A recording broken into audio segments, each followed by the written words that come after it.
Karnataka news में आपका स्वागत है और मैं आपसे मुखातिब हूँ समीर अब्बास। मैं सूरज के साथ रहकर भी भूला नहीं अदब, लोग जुगनू का साथ पाकर मगरूर हो गए। एक सूरज की तरह ही शख्सियतें डॉक्टर मयंक रस्तोगी जी। उनकी जो पैदाइश है, जन्मस्थल है वो काशीपुर है, लेकिन बरेली की सरजमीन से पिछले 10 सालों से वो जुड़े हुए हैं। यही वजह है कि बरेली में वो अपनी सेवाएं दे रहे हैं। उन्होंने MS में जो गोल्ड मेडलिस्ट थे कलकत्ता से किया और उसके बाद अपनी तमाम मंजिलें और मुकाम हासिल करते हुए मुंबई के उस कॉलेज में पहुँचे जो कि हिंदुस्तान का सबसे ज़बरदस्त कॉलेज है। वहाँ से उन्होंने एज ए यूरोलॉजिस्ट तमाम अपनी जो सेवाएं हैं, अपना जो एक्सपीरियंस है और हासिल किया। और उसके बाद क्योंकि बरेली की सरजमीन की ये खासियत है कि वो अपने हीरे को अपनी तरफ खींच लेता है। बरेली हो या काशीपुर हो, वो एक दूसरे से अलग नहीं है। अभी कुछ साल पहले अगर हम देखें, अगर परिसीमा चेंज होगी, वरना बरेली में ही ये सारा एरिया आता था। अहम बात यह है, अपेक्स अस्पताल में वो एज ए यूरोलॉजिस्ट तमाम काम कर रहे हैं।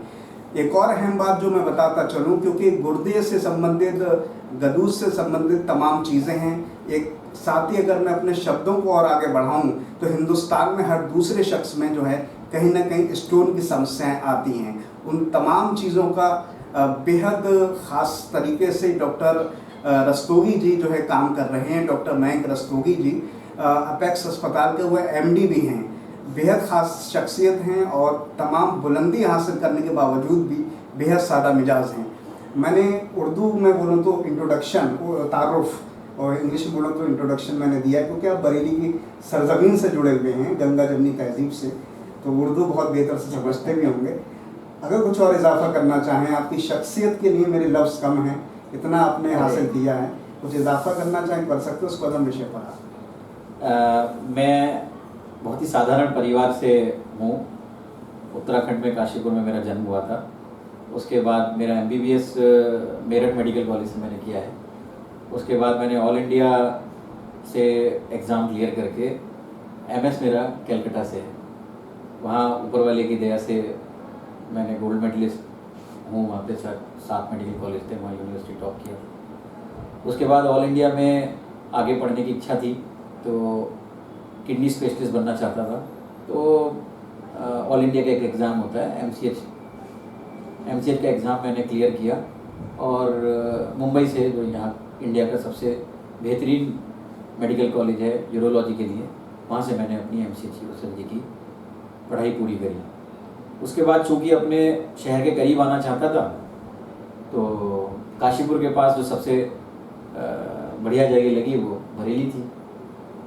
बरेली में आके हम यहाँ आ गए और अब उसके बाद बरेली के लोगों से इतना प्यार मिला कि अब यहीं बस गए। ऊपर वाले की कृपा रही तो आज हम एक अपेक्स मेडिकल हॉस्पिटल हमने अभी खोला है 1 साल पहले। इसमें सारे डॉक्टर्स हैं और सारी सुविधाएं हम दे रहे हैं। बाकी किडनी से संबंधित, यूरोलॉजी से संबंधित सारे ऑपरेशन, स्टोन के, गदूद के, कैंसर के, किसी भी चीज़ के, पेशाब से संबंधित कोई भी समस्या हो, उसके लिए हम सारा इलाज उस लेवल का दे रहे हैं जो आपको दिल्ली में मिलेगा। जी, मैं अब थोड़ा विषय पर आता हूँ। गदूद की कैंसर की बात की, दुनिया में मौत का दूसरा बड़ा कारण कैंसर है और उसमें गदूद की भी लगातार संख्या काफ़ी तेज़ी से बढ़ रही है। आधुनिक इलाज किस तरह से आ चुका है, क्योंकि वक्त के साथ साथ मेडिकल साइंस ने बहुत तरक्की करी और उसमें बरेली में आपका नाम बड़े अदब से लिया। देखिए, किसी भी कैंसर में सबसे महत्वपूर्ण चीज़ होती है उसको सही समय पर पकड़ना। अगर आप किसी भी बीमारी को शुरुआती अवस्था में पकड़ लेते हैं तो उसका इलाज काफ़ी संभव है। गदूद भी उसमें से एक ही है। गदूद में मेनली कैंसर जो है बहुत अनकॉमन है, बहुत ज़्यादा कॉमन नहीं है, लेकिन गदूद बढ़ने की वजह से इस उम्र के लोग बेचारे पेशाब से बहुत परेशान रहते हैं और वो उसको उम्र का तगाज़ा मान के उसको अपनी ज़िंदगी में उसको एडजस्ट हो जाते हैं कि भाई यही ज़िंदगी है, हमें ऐसे ही जीना है। ऐसा नहीं है। हर इंसान को अपने उम्र के आखिरी पड़ाव तक एक हेल्दी जीने का हक है और उसको अगर यूरिन में कोई परेशानी है तो उसको डॉक्टर से कंसल्ट करना चाहिए और उसका जो भी इलाज है वो लेना चाहिए। इसमें दवाइयाँ भी हैं और अगर दवाइयाँ काम नहीं करती हैं तो फिर ऑपरेशन भी एक अच्छा इलाज है जो दूरबीन से होता है। इसमें कहीं कोई चीरा काटा कुछ नहीं होता, सीधे सीधे बस दूरबीन से ऑपरेशन करके और पेशाब के रास्ते को खोल दिया जाता है और पेशेंट ताउम्र अपना आगे की ज़िंदगी बड़े अच्छे से निकालता है। जी, बेहद अच्छे अंदाज में अपनी बात, आपकी उर्दू भी बहुत अच्छी है। मैं थोड़ा सा शब्द अपने विषय को बढ़ाता हूँ। हम किडनी स्टोन की बात करते हैं, मैं समझता हूँ हिंदुस्तान में हर दूसरे शख्स को है। पानी एक बहुत बड़ी वजह है। उसके बारे में मैं चाहता हूँ जो किस तरह से इलाज मुहैया करा जा रहा है। दूरबीन विधि भी आ गई, लैप्रोस्कोपी भी है, बहुत सारी चीज़ें हैं। आप किस तरह से करते हैं? देखिए, पथरी बनने के जो मेन कारण है उनमें पानी से ज़्यादा खाना है। पानी की मात्रा बहुत इम्पोर्टेंट है। पानी की मात्रा और खाने की क्वालिटी ये डिसाइड करती है कि पथरियाँ कितनी बनेगी। अगर आप पानी अच्छे से पीते हैं तो पथरी बनने की संभावनाएं कम हो जाती हैं। पानी की मात्रा इम्पोर्टेंट है, आप कैसा पीते हो उससे कोई लेना देना नहीं है। खाने की जो क्वालिटी है वो पथरी बनाने के लिए इम्पोर्टेंट है। जैसे जो लोग ज़्यादा नॉनवेज खाते हैं उनमें पथरी बनने की संभावना ज़्यादा रहती है। उसके अलावा जो लोग टमाटर, बैगन, मेथी, पालक टाइप की चीज़ें जो हैं जिसमें ऑक्सलेट बहुत ज़्यादा मात्रा में होता है, उनसे भी पथरी बनने की संभावना ज़्यादा रहती है। सभी लोगों को सारे प्रिकॉशन लेने ऐसा ज़रूरी नहीं है, लेकिन अगर किसी को बार बार पथरियाँ बन रही हैं तो फिर उनको इन सारे प्रिकॉशंस पे आना पड़ेगा और अपनी डाइट में इन चीज़ों को बंद नहीं कर सकते तो कम से कम तो करना ही पड़ेगा, तभी आप पथरी बनने से रोक सकते हैं। रही बात इलाज की, जब एक बार पथरी बन जाती है तो इलाज में महत्वपूर्ण चीज़ दो चीज़ें होती हैं। पहला है कि पथरी का साइज़ क्या है और दूसरा ये कि उस पथरी का गुर्दे पे असर क्या है। अगर कोई छोटी पथरी गुर्दे को नुकसान पहुंचा रही है, गुर्दा डैमेज कर रही है, तो फिर आपको तुरंत उसके लिए इलाज के लिए जाना पड़ेगा। आप गुर्दे को खराब होता हुआ नहीं देख सकते।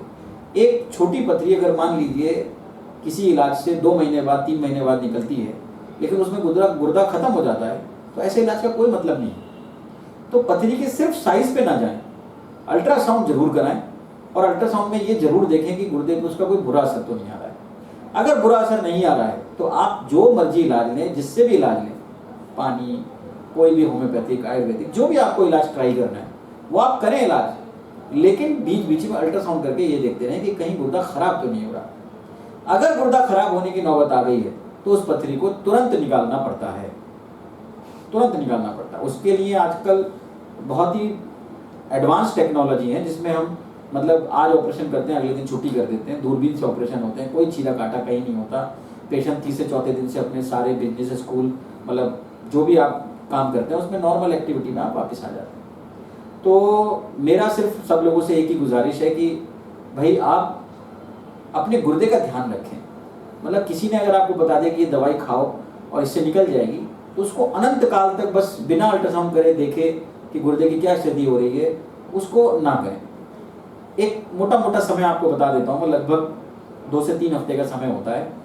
अगर गुर्दे में पथरी फंस गई है तो उसको पथरी या तो 2-3 हफ्ते में निकल जाए, नहीं तो फिर वो गुर्दा खराब होने लगता है। 3 हफ्ते बाद, 1 महीने बाद आपको ये डिसीजन लेना चाहिए कि अब इस पथरी का हमें अब क्या करना है। जी, बस आखिरी के 2 सवाल हैं।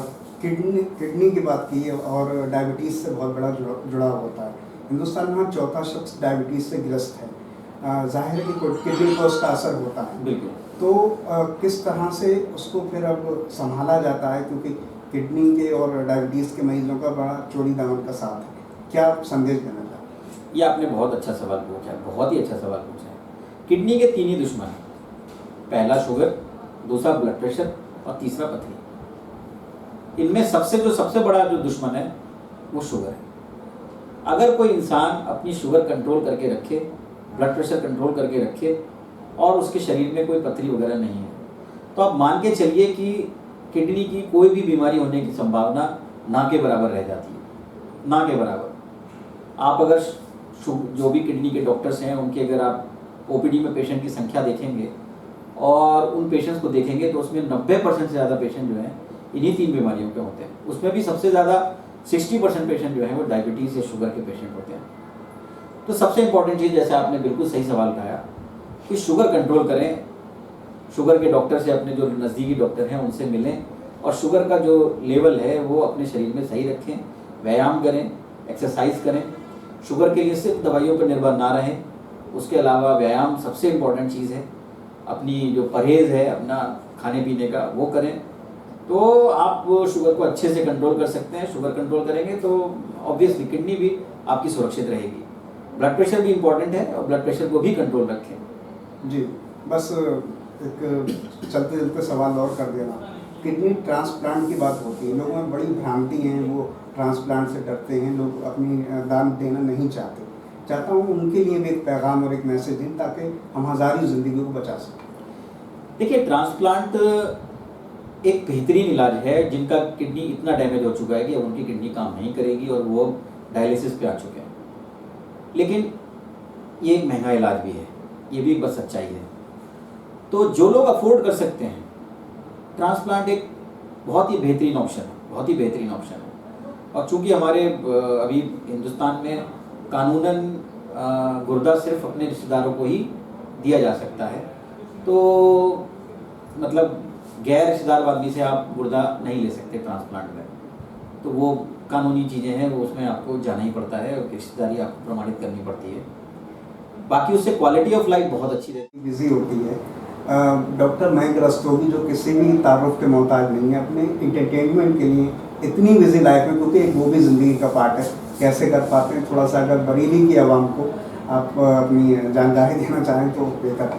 देखिए, मुझे घूमने का बहुत शौक है, बस अब समय तो नहीं मिल पाता है। 2-3 महीने में हम कोशिश करते हैं कि 1 आध दिन 2 दिन के लिए हम निकल जाएं और कहीं भी जाके बस अपना एक बिजी शेड्यूल से थोड़ा सा बाहर निकल के रहें। बाकी बैडमिंटन और क्रिकेट अपने बच्चे के साथ, अपने बेटे के साथ खेलना सबसे ज़्यादा एंजॉय करता हूँ मैं। और यही बस परिवार के साथ जितना समय दे सकते हैं वो बड़ा इम्पोर्टेंट होता है, क्योंकि अल्टीमेटली जैसे कोविड काल में भी हमने देखा है कि जो समय हमने अपने परिवार के साथ बिताया उससे बेहतरीन समय कुछ नहीं था। पहले लॉकडाउन में, सेकेंड वेव में तो बहुत बुरा हाल हुआ है। पहले लॉकडाउन में जो परिवार के साथ समय जितना भी आप स्पेंड कर सकते हैं उतना स्पेंड कीजिए, खुश रहिए, मेरी यही दुआ है। और कि सब लोग किडनी की तरफ से बस शुरुआती अवस्था में हमारे पास आएँ तो हम बहुत कुछ कर सकते हैं। जी, हमारी बहुत सारी शुभकामनाएं हैं। आप इसी तरह से बरेली का नाम, आपका अस्पताल अपेक्स अस्पताल नाम रोशन करता रहे और ज़िंदगियों को बचाता है। बहुत बहुत धन्यवाद समीर भाई, और आपके इस इंटरव्यू के लिए बहुत बहुत धन्यवाद। तो हमारे साथ थे डॉक्टर मयंक रस्तोगी जी, जिन्होंने बेहद खूबसूरत लहजे में, क्योंकि उनकी ज़ुबान में एक उर्दू की भी खूबसूरती नज़र आई और बहुत ही सादे अंदाज में उन्होंने तमाम बात कही।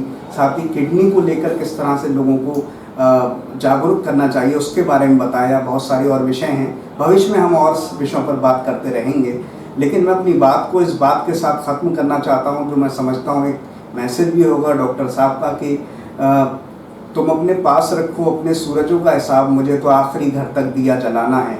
और आखिरी घर तक दिया जलाने के लिए इस तरह की कीमती सलाह को भी लोगों के जहन में रखना चाहिए ताकि अपनी ज़िंदगी को महफूज कर सकें। फिलहाल इन तमाम बातों के साथ मैं समीर अब्बास, कैमरामैन सरताज हुसैन के साथ अटल न्यूज़ से।